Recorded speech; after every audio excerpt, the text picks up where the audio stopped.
继续来到云林的斗六，一台沙石仔车驶经过保重路的滨高道的时阵，后车道的门串链突然间落去，这个车道所在的石头甲土沙总也出来铁基路顶。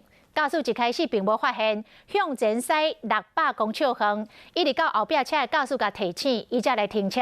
加载赶紧来清掉，无影响到火车的通行。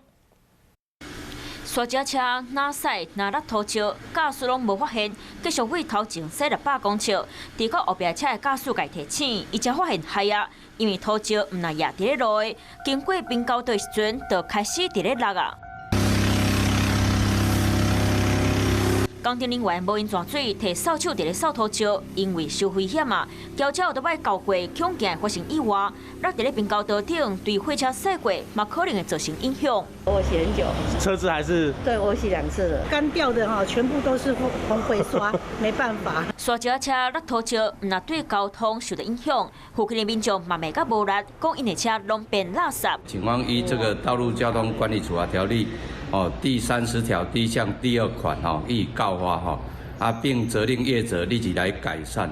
警察调查，这台沙石车当时是后车道的门串骨链落去，土石才连落来。